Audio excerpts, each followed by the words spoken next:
అడుగుతా ఉన్నా మరి ఇప్పటి వరకు యాజమాన్యం గాని ప్రభుత్వం తరఫున గాని అన్న రవి కూడా మన JCM-1 నాయకులు JCM-3 నాయకులు కూడా ప్రభుత్వానికి ఎంతో అడగడం జరిగింది వర్క్లోడ్ విషయంలో ప్రతిసారి.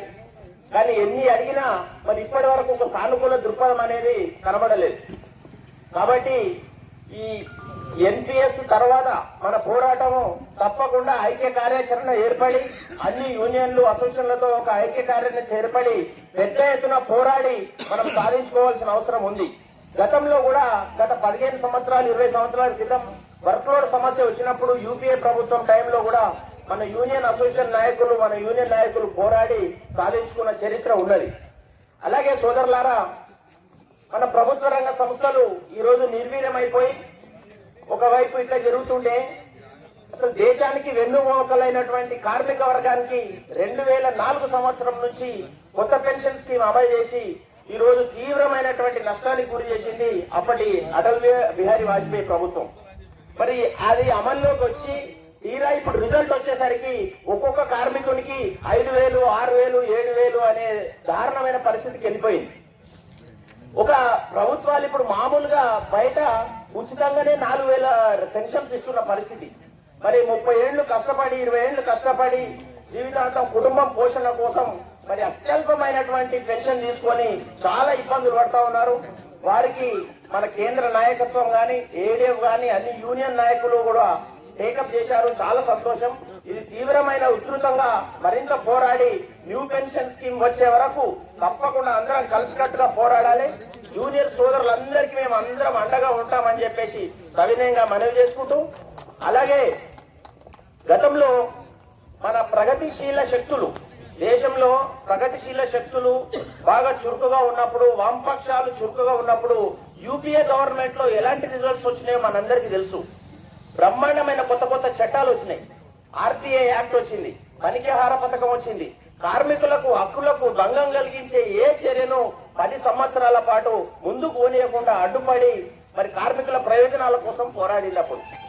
కాబట్టి ప్రగతిశీలత్వానికి అధ్యక్ష ప్రధాన కార్యదర్శులకు, అలాగే JCM నాయకులకు, అలాగే సీనియర్ ANGO నాయకులు పెద్దలు అజయ్ అన్న గారికి, మన సంఘీభావం తెలిపొచ్చినటువంటి ADF రాష్ట్ర నాయకత్వం, అలాగే అలాగే నాయకులు, ఉద్యోగ సోదరులందరికీ నమస్కారాలు తెలియజేస్తూ ఈ కార్యక్రమం చాలా విజయవంతంగా నడుస్తుంది.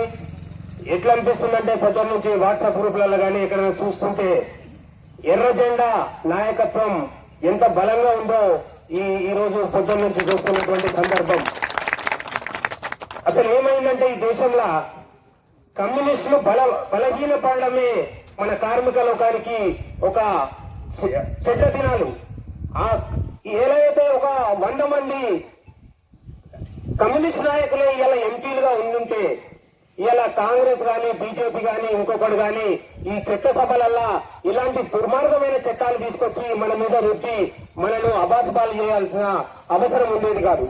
నిజంగా కమ్యూనిస్టులు బలహీన పడడమే మనకు చాలా కష్టాలు కొని తెచ్చుకుందని నేను భావిస్తున్నాను.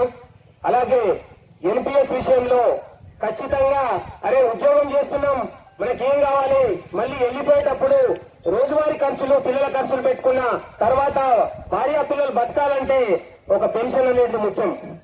ఆ పెన్షన్ ద్వారానే ఇవాళ ప్రతి ఒక్కరు పెన్షన్ ఉందా అంటారు ఒక ఉద్యోగం చేస్తా ఉంటే. ఆ పెన్షన్ లేని బతుకులు ఏం బతుకులనే ధోరణితోటి ఇవాళ మనం అందరం ఆలోచించాల్సిన సందర్భం. ఇవాళ యువకులు మాకంటే ముందు జాయిన్ అయినాం కాబట్టి పెన్షన్ ఉంది, మీకు లేదు. ఈ ఉద్యమాలలో మీరే ముందు ఉండాలి, రాబోయే రోజులలో కూడా మీరే ఉండాలి ముందు. NPS ఉద్యోగులు ఎంత ముందుంటే మనందరము అంత సౌఖ్యంగా ఉంటామని అనుకుంటున్నాం. అలాగే ఇలా 41 ఆర్డినెన్స్ ఫ్యాక్టరీలో వర్క్ లోడ్ విషయంలో గాని మిగతా విషయాలలో కూడా ఇవాళ కార్పొరేటీకరణ చేసిన తర్వాత దుర్మార్గంగా ఆలోచిస్తున్నాయి ఈ ప్రభుత్వాలు.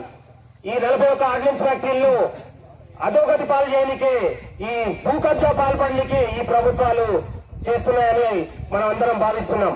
ఎందుకంటే ఇంత ఆర్డినెన్స్ ఫ్యాక్టరీ మెదకు అద్భుతమైన ఫ్యాక్టరీ, ఇది 3,500 ఎకరాలలో